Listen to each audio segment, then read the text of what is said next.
Hello and welcome to Kitchen Connect. My name's Tracy. Thank you for joining us live if you have.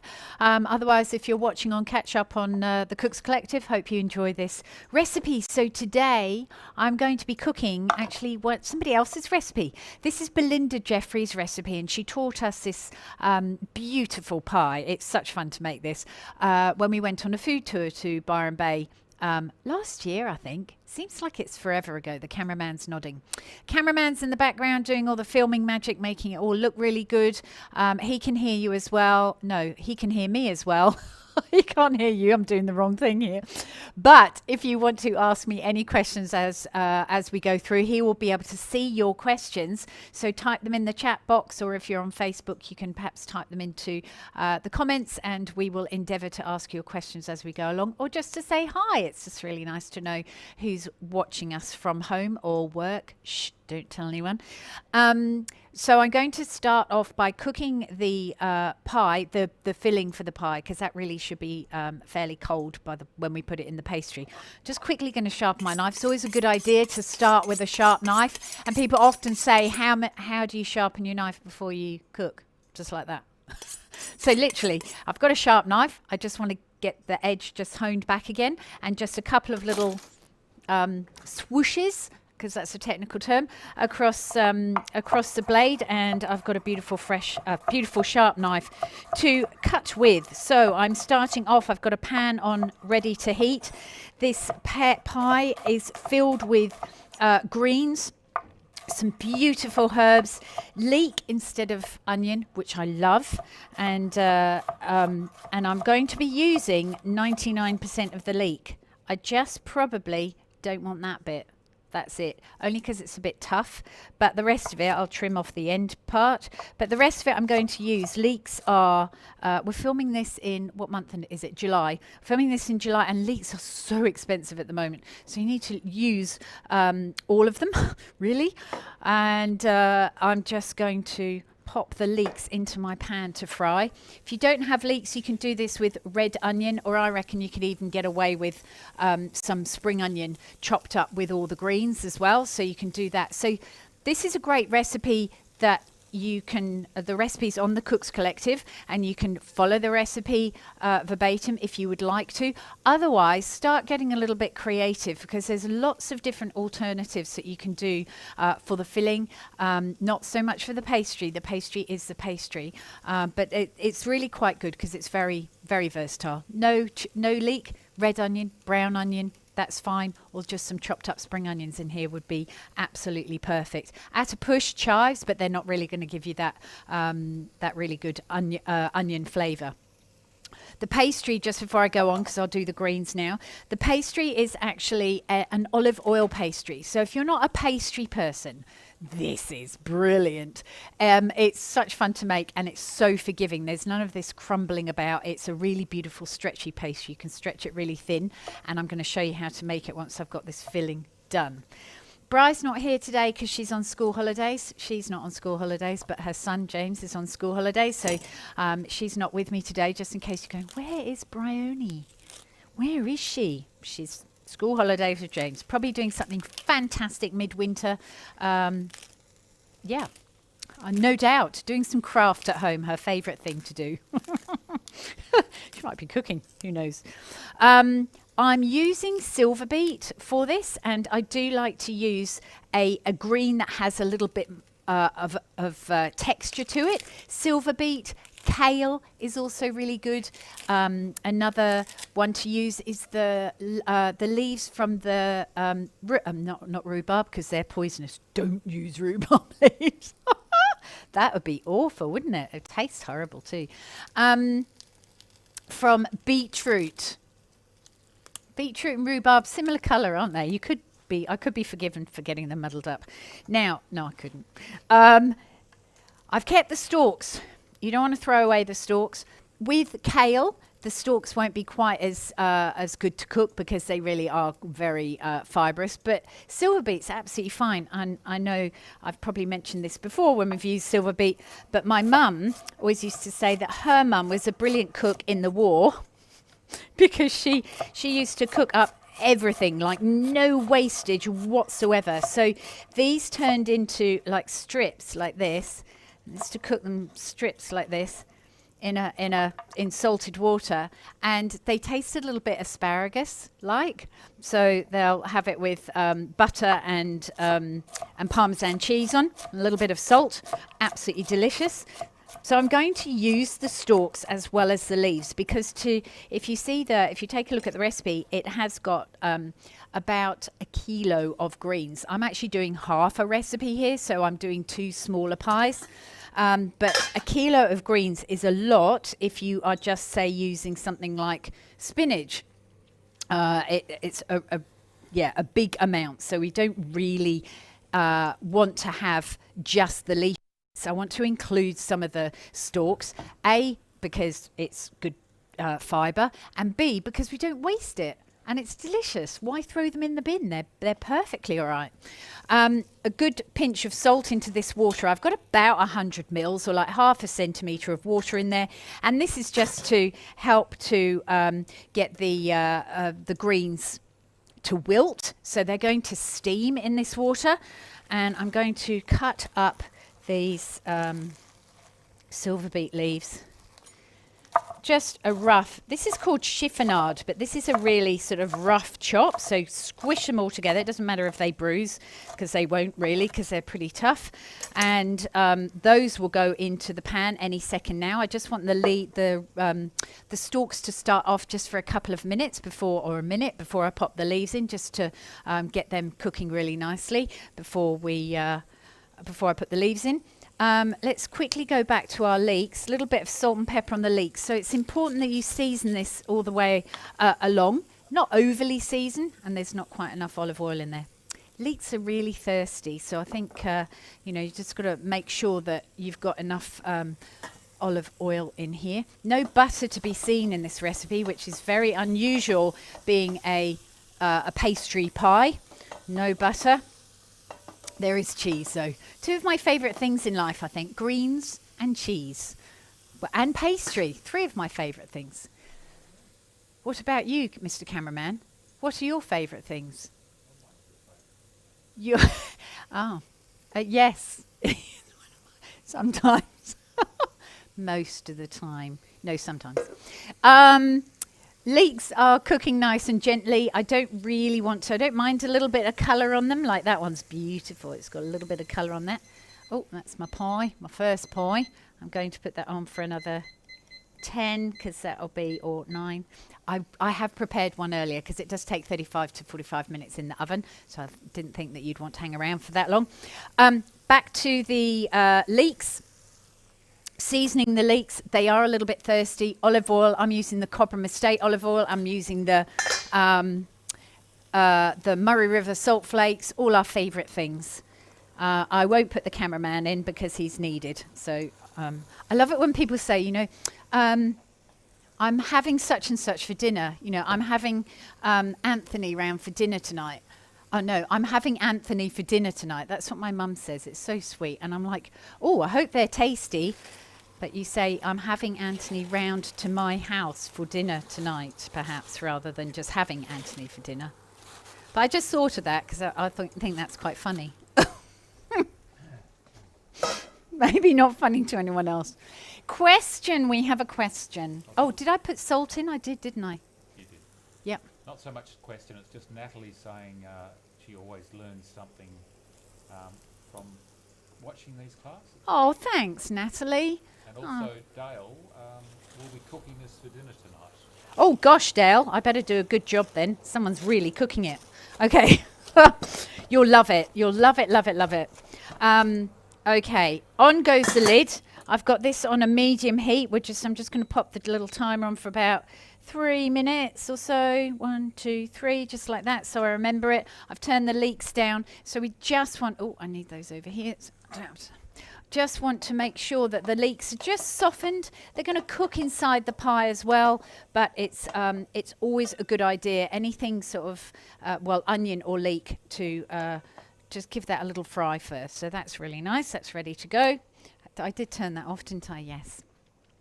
See, not having brownie, you have to do that bit and this bit at the same time and talk. Luckily, I don't have to sing and dance at the same time as well, because no one would watch if I did that. Right. So filling is on. I've got my colander here as well, because I'm going to take the greens over to the sink and strain them after 3 minutes. They should be wilted. We might give them a stir once as well. And the leek needs to cool down as well. So while we're on the filling, we'll have a look at what we've got in this bowl here. There's a pink peppercorn, which we don't really want. Or can, doesn't really matter. We're using 3 different cheeses here. I've got ricotta cheese, and this is my favourite, Barillo ricotta. Buy West, eat best on here. So Barillo ricotta can be purchased at, I believe, the supermarket beginning with C, but it also can be purchased around smaller independent stores as well. But because it's Western Australia, I always advise people, if you're going to get ricotta, it's a young, milky, fresh curd cheese. So you want to get it made close to where you are, really. We don't, what's the point in getting ricotta from Italy? Just get it. This is beautiful. So you can see that it's actually got a little bit of texture in here. I just absolutely love this ricotta, and I would be certainly, with the rest of this, I'm going to be making some spinach and ricotta something or other, whether I put it in cannelloni, whether I put it in some crepes. That would be a really fab thing to do. Actually, we've got the French class coming up this weekend, and we'll have a few crepes left over. So that's one of my favourite meals, is ricotta, spinach, especially if it's grown from the garden like our spinach is today. Just the cameraman's done an amazing job on our shade house recently, and everything is growing an absolute treat. So we've got spinach, rocket, we've got watercress, lettuce. So I got up this morning and picked some spinach from the shade house this morning for this pie, which makes it taste really good. Do you remember the snow peas? Oh yes, and the snow peas. Very proud of these snow peas. So we've actually got snow peas growing as well, which is really gorgeous. I want to try and pick those really nice and young as well. But yeah, we had a fantastic lettuce yesterday as well. Right, just before the timer goes off, I've got the ricotta in there. I've got parmesan as well. So think about the difference in the cheeses and why they're in the pie. So the ricotta's going to be lovely and milky. The parmesan's going to add some depth of flavour, some umami, some savouriness, and I'll turn that off in a second once I've done my cheese.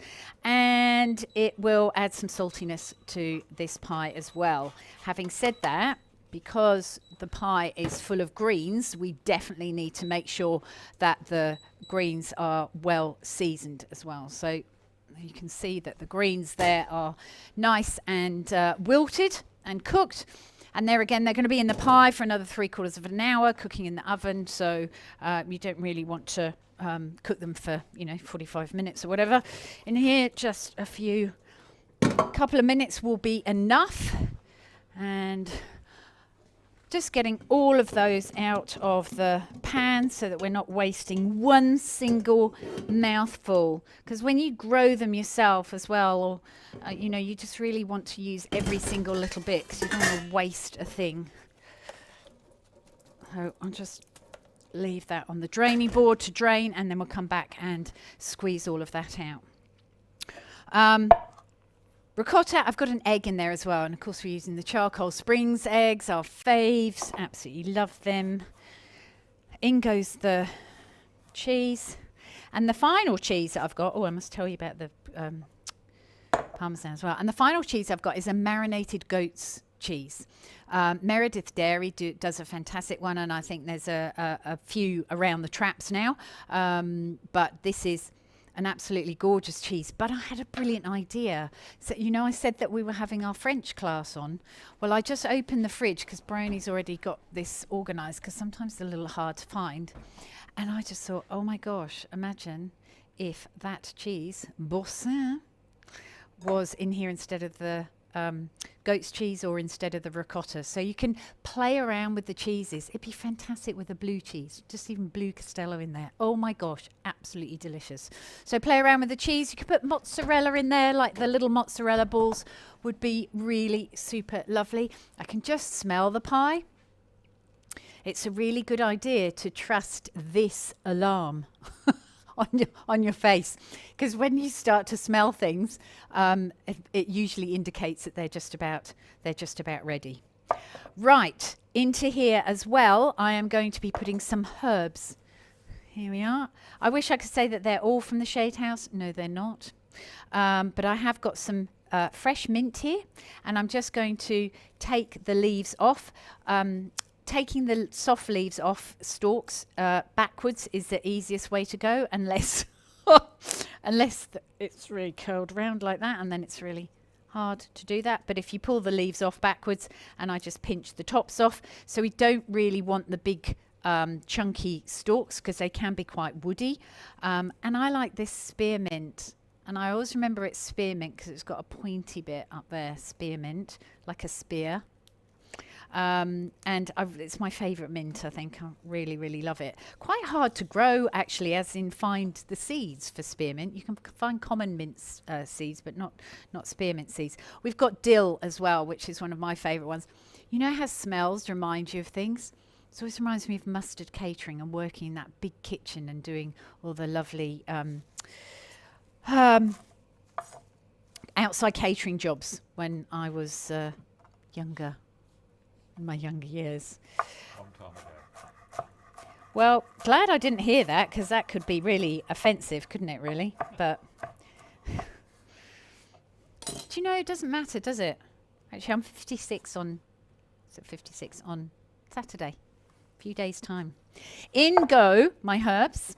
I'm going to season this as well, just remembering that we have got the Parmesan in there, so that's a little bit salty, but I'm definitely going to put black pepper in here. This will be gorgeous with that, so Bryony will be pleased with that, my pepper girl. And that is ready to go. The other thing I was going to tell you about is cheese. So this is a Parmesan cheese block that you can buy from the supermarket, and it really is the best way to buy Parmesan for value for money, as well as taste. So there's a couple of different Parmesans that you can buy. So Parmigiano Reggiano is the top of the ladder of Parmesan cheeses. Beautiful. Did you say it was beautiful? That's more Greek though, isn't it? Beautiful. That's more Italian. And then there's a Grana Padano, which is like the next step down. It's not matured for as long, or there's something slightly different to it. But I tell you what, value for money is awesome. So that's the one that I go for, and I'd much rather have a lump of Parmesan in the fridge, and then I grate it when I need it, and you get the most brilliant flavour from it. I actually bought one of those pre-grated ones the other day because I was in a hurry, or the shop didn't have one of these, or whatever it was, I can't remember, but I bought it for some reason, and it's still in my fridge. I'm not actually using it that much because it really just doesn't taste of anything at all. So buy yourself a little lump of cheese and keep it in the fridge, and you'll have beautiful Parmesan for all your Parmesan needs will be met. All right, now let's get this out of the fridge, of the oven. See what happens? I'm not getting it out of the fridge, am I? Yes. Now Natalie's having a birthday next Wednesday. She's 54. Really? Are you another Cancerian? Is that still Cancer? We're little home lovers, aren't we? Love our cooking. Yes. Millie is saying hello from Coral Bay. Oh, Millie, you poor thing. That must be awful in Coral Bay. Is it good? Is it lovely? Oh. Here's actually the pie. Here's the pie actually finished and done. And you haven't even seen me do it all. That's amazing how the cameraman works his wonder with videos. It's just amazing. I'm going to take that straight off the tray because it's much easier to move when it's nice and hot like that. So we'll cut that up in a minute, and that's half the size as it normally is. So I'll show you how to make that very, very shortly. Let's have a quick look and get this finished. So I want to make sure that all that water is out of this filling, and I'm going to perhaps even pop it into maybe I'll pop it back into that bowl and just sort of spread it out so that I know it's really cool, because I'm not going to burn my hands. I will do a lot of things for cooking, but I don't really want to burn my hands on that. So I want to cool that down because we don't really want to put it hot on the pastry. because that doesn't really work. So I'll move that around. Let's see it. Just lets the steam out. Oh, and I'll add my leek into there as well. Love cooking. So nice. Perks of the job. You always know on a Wednesday what's for dinner at our house. Next week, I'm actually going to be making a laksa. That's what, it's really nice. Hayley made it the other day at home, our 22-year-old, and she did such a great job. And I said, oh, let's put that on Kitchen Connect because it was really super healthy as well. With a homemade paste, but a very simple paste. And boy, oh boy, did it taste good. Right, that little cheese is going to be crumbled on the top. I'm going to show you how to make the pastry now. Because this is super quick and easy while those greens cool down. I have 190 grams of flour in here. When I put the recipe up a few days ago, I had 185 grams, but I really feel that it needs an extra 5 grams or so of flour for this recipe, so I've got 190. If you've weighed out 180, go for it, and you can always combine more flour as you're kneading the pastry, which I'm going to show you in a second. I've also got in there a couple of grams of Murray River salt flakes as well. Obviously has to have salt in there, very important. And this is just plain flour. We're not using any special baker's flour or anything fancy schmancy like that, just regular plain flour. And I'm going to drizzle 35 mils of olive oil over this. So this is the fat in the pastry. And I had a fork somewhere. Right, who's stolen my fork? So with this, if you don't have a fork handy, you can easily do this with the handle of a pastry brush. What? No forks in my house? With the handle of the pastry brush, you're just going to work that olive oil into the pastry to form sort of lumpy bits. And I will fess up, because when I did this first with Belinda in the kitchen, guess what? I didn't read the recipe. It was a bit embarrassing. Didn't read the recipe and pop the water in with the olive oil as well. But it's better if you put the olive oil in first, like this. Work it through the pastry just briefly. You don't need a food processor, definitely not for this. And I'm just really wondering where because I've specifically got a fork out for that. It's probably in the bottom of my sink for some reason. 125 mils of water. Chilled water, and I'm going to add that to the pastry like that. Stir it with my fork, or add it to the flour. Stir it with a fork. See how wet it is? Still a bit wet, isn't it? I believe there was a comment or a question. Yes, Millie's going to make the laksa, but she's got some amazingly fresh fish that they've caught. Oh my gosh, wouldn't that be fantastic? Yeah. She said, ha ha, sorry people. Yeah. Yeah, the laksa actually, the one that we're doing, Hayley did a prawn one, which was really, really delicious. So yeah, a little bit jealous, Millie, but you know what? I think it's a grand thing that you can be in Coral Bay.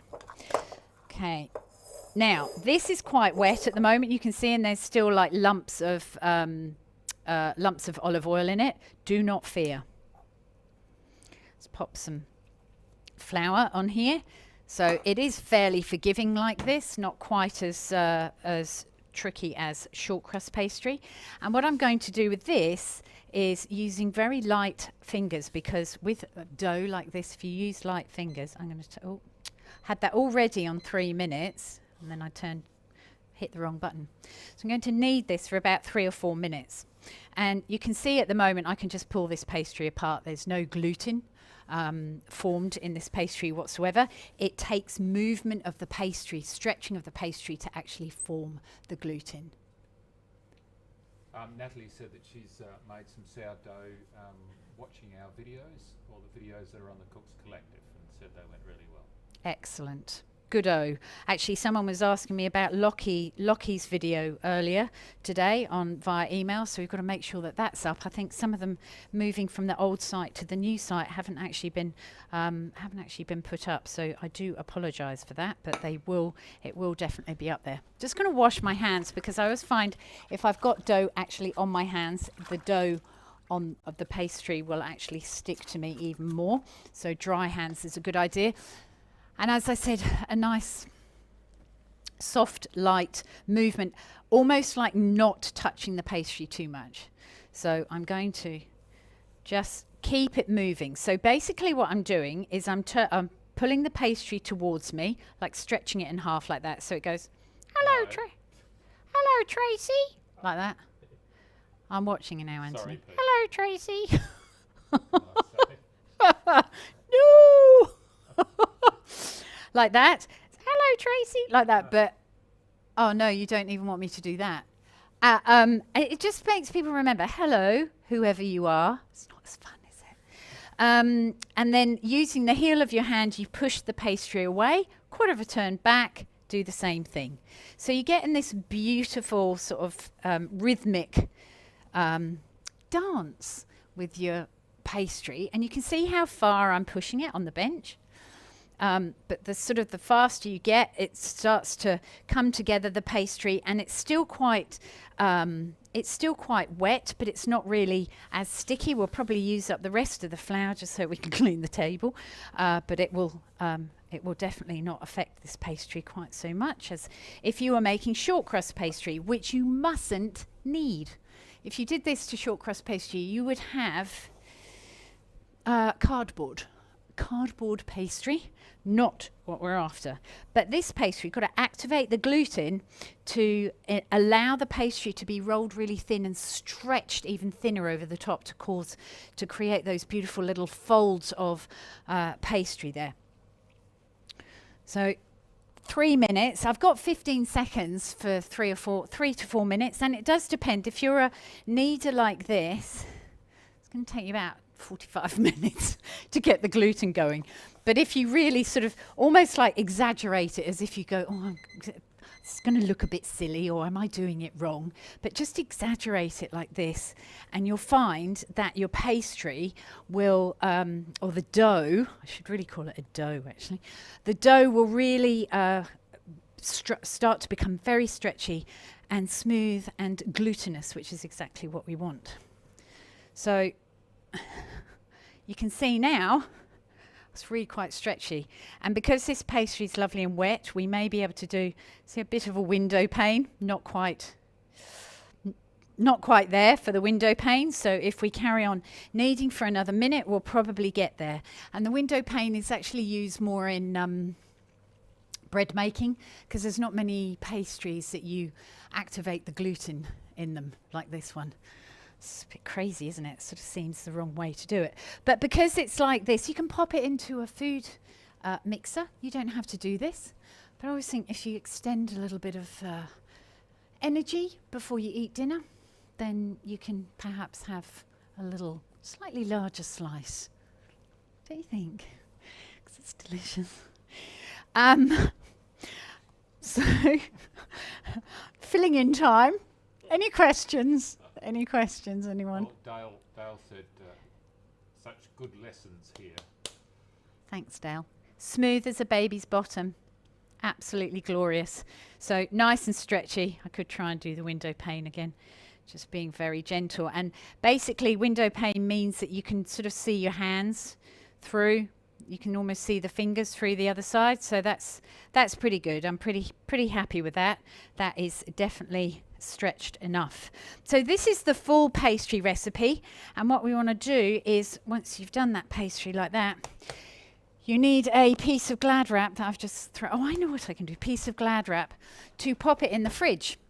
And it does need to be, so Dale, you've got to get on with this pretty quick smart. It does have to be chilled for an hour. If you try and roll this baby out, what's going to happen is it's just going to go straight back into its original shape, because you've done such a good job with the gluten. So you've got to allow the gluten to relax in the fridge. A little bit like Millie at Coral Bay, relaxing, except she's not in a fridge, is she? relaxing, hopefully in slightly warmer weather than we've got here in Perth. There we go. So I'm going to leave that in the fridge for an hour, and I can make a different type of pie if I really want to, a bit later on, if I'm in the mood. So that goes in there. Here's the other half of that pastry. So I made that pastry earlier, made half a pie, and I'm going to make the other half of the pie. It's quite clever, wasn't it? So I don't have 80 million bits of pastry. So you can see now I can actually press this pastry out. It will be still a little bit glutinous because that's the nature of the beast, but I'm going to use my rolling pin to roll out the pastry. I'm going to cook it on a very, very glamorous pizza tin that I've had for about 30 years. Still going strong, doesn't matter. They're not the best to cook pizzas on, actually, I must admit. I'd much rather do it on a cast iron tray or a pizza stone. These are just a little bit too thin. But you know, when you're young and you start a home and you haven't really got the money to have everything. We didn't anyway. Still don't, but what's changed? We've got each other, Mr. Cameraman, haven't we? Yes, we have. It's the main thing, isn't it? Oh, so I've just, to make a circle on my pizza, for my pizza tin, folded in the bits of paper from a big piece of square non-stick baking paper, ripped off the end to create a piece of paper that goes right to the edge of the pizza tin, because we're going to be stretching this little baby once we've got everything organized and it on there, and we've got the filling done. Let's move this around a little bit, make sure it cools down. There we go. Right, now for my favorite bit of pastry making, which is the rolling out. So as it is a little bit sticky, we have got a nice bit of a decent amount of flour on the bench, and you need a rolling pin that is wider than how far you're actually going to roll this out. So these rolling pins are brilliant. So you can buy these at commercial catering places rather than, I mean, you might be able to get it at a kitchenware store, but that's where I got mine from years ago, all the commercial kitchen stuff. And I'm just going to, I started with a disc and I'm going to roll this around, and you can see I'm literally rolling the pin one way like that. So none of this, none of that. Just keep it nice and even and turn probably about 1/6 of a turn every time you turn the pastry. And as it gets bigger, this is a really great way of doing pastry like this, because turning the pastry like this, you're not going to get it stuck on the workbench. And because this is, look at that, it's beautiful, I just want to keep touching it. Because this is made with olive oil, it hasn't got very hard cold butter in it. So it's olive oil is it's still a fat, but it's a completely different fat than butter is. So let's just leave that like that. It's beautiful. And hey ho, if it's not exactly a circle, don't worry about it. But it's just getting that rhythm. It's a little bit like the kneading, getting that rhythm. You can't put this in a machine to roll it out, unless you've got a fantastic human being who's better at rolling out than you are. But it's practice. Don't do it just because you think that you can't do it. This is so forgiving, this pastry. It's just like stretchy. So with the full recipe, it really is quite a big pie. And I reckon that you can halve that. That would be a nice size for a family of 4, wouldn't it?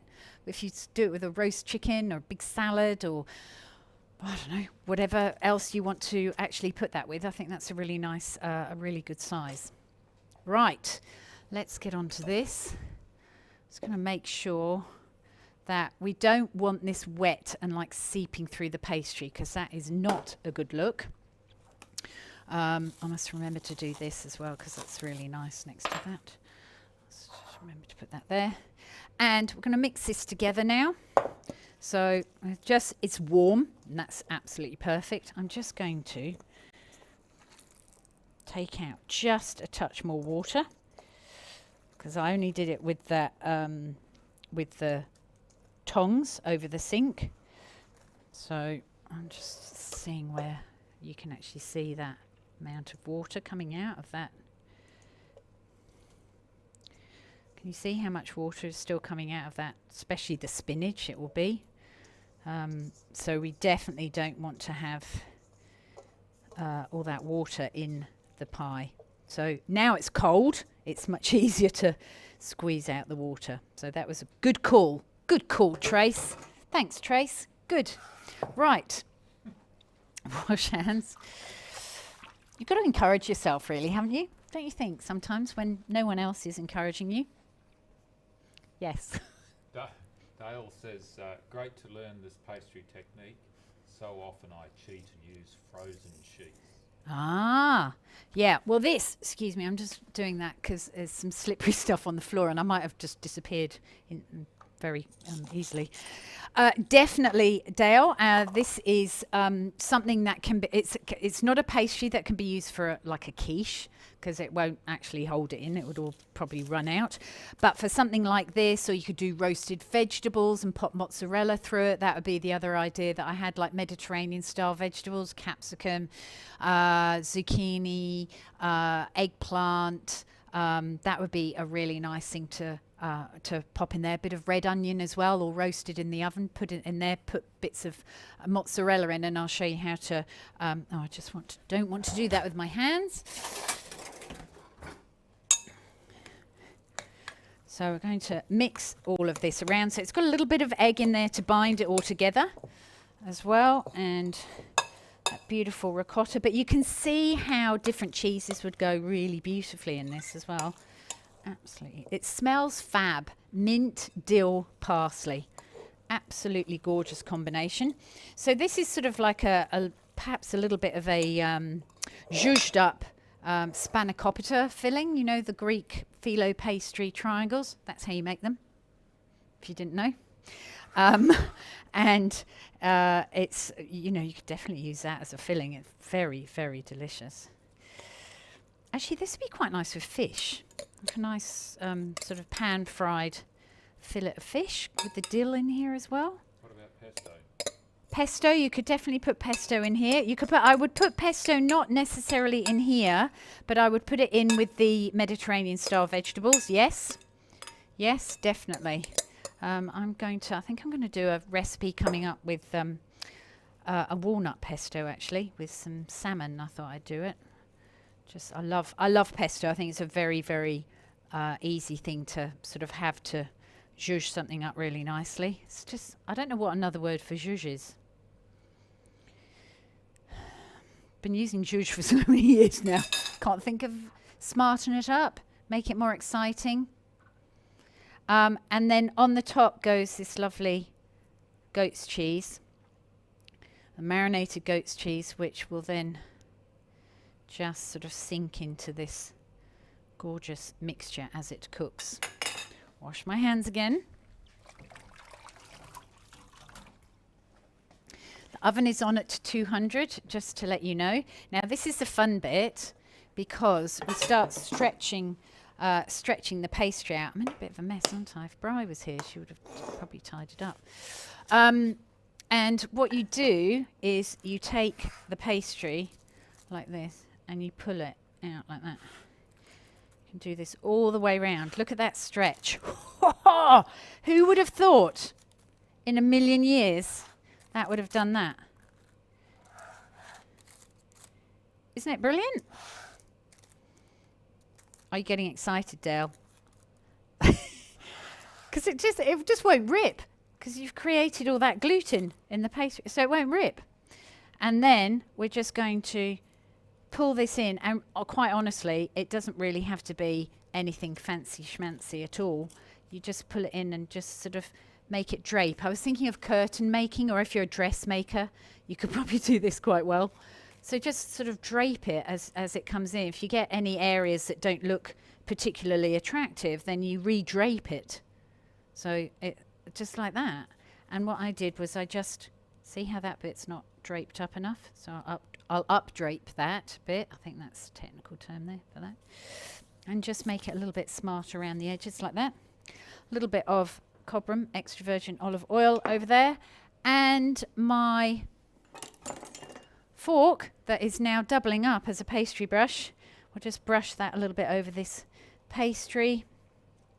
It'll add to the colour and a little bit of crunch on there as well, a little bit of taste. This pastry is not short, it's almost chewy, but not quite chewy. It's absolutely delicious. How fun is that, to be able to make pastry like that? Love it. And I think these cannot be missed out. But if Dale hasn't got them, don't worry about it, Dale. You just do black sesame seeds, white sesame seeds if you want to. But these are nigella seeds or kalonji. So they are the ones that are on the top of the Turkish bread. I love them. I think it's a really nice way to finish off this little pie with the kalonji or the nigella seeds on the top. And that's going to go in the oven. So there we go. We've got before and after. Can we see that on the camera? I don't know whether we can get both of them on. Before and after. Before and after. There we go. That's like magic, isn't it? Before and after. In it goes in the oven. And this one cooked for about 40 to 45 minutes. And we're just going to serve that. It looks just like the picture, everyone. Serve that like this. Get my rubbish out of the way. Doesn't look quite as nice, does it? So there you go, some little dill on the top. I'm going to quickly wipe my bench down, and so that you can have a nice final shot of this. So the recipe is on the Cooks Collective, and if you want to find all the most recent recipes from the Cooks Collective, you go to the Profile tab. When you're in the Cooks Collective, members go to the Profile tab, and you'll see all the new Learn videos and all the new recipes up there, and the High Tea Heaven Masterclass will be up by the weekend as well, with other little pastry ideas and bagels, and it's just the most fantastic little class as well for a masterclass. So I'm going to give this just cut it open, have a little look. There we go. So there you go. That is a very beautiful pie, I think. I like it a lot. And thanks so much to Belinda Jeffrey for sharing this recipe as well. And just to finish off, then we'll come back and we'll talk about what's happening next week. Just to finish off, we've got Ruth at the Wine Box, who's going to give you a fab idea of what you can drink with this pie. Good afternoon, it's Ruth Hall here from the Wine Box in South Perth. I've been asked to food and wine match a lovely leafy green cheesy pie which just sounds absolutely delightful. It has mint and dill and spinach and all sorts of cheeses and a luscious sounding pastry which I would probably never make at home, so I am always in awe of people who make pastry. I really love the richness of the herbs. I have played with similar things at home, and I do find that a Chardonnay for me works. I've chosen a very light little pitchfork Chardonnay, which is light and crisp and will bite through all those lovely rich flavours with the multiple cheeses. And then I couldn't help it, but this is my favourite Chardonnay in the world. This is my grab and go, and the entire reason why I love cooking risottos. It is my go-to, it's rich, it's not too heavy, and I find that it's a winner every single time. You can work on both ends of the spectrum. This one is $16.99, this one is $26.99. You could go all out and buy a Louis Series Chardonnay, but truly there is joy to be found in between. There you go, isn't she lovely? If you haven't been to the Good Grocer in South Perth and gone to the Wine Box and met Ruth, then go, because she has the best ideas. She loves her food and cooking, and so she really knows what will go beautifully with the recipes. So next week she'll have some ideas for the laksa that I'm going to do, the prawn laksa. So tune in for that one. And thank you if you've been watching on Castle Hill Facebook page as well. Hello to you guys, and we have got Hillside as well. So hello to Kathy and all her followers as well. Lovely to be with you in the country as well as with everyone in the city. So I hope you've enjoyed this beautiful cheesy greens and leek pie with olive oil pastry. I'm going to have that for dinner with the cameraman tonight. I'm going to have the cameraman round for dinner. No, I'm going to have the cameraman for dinner. No, don't. Won't taste very nice. All right, thanks for watching, everyone. Bye-bye.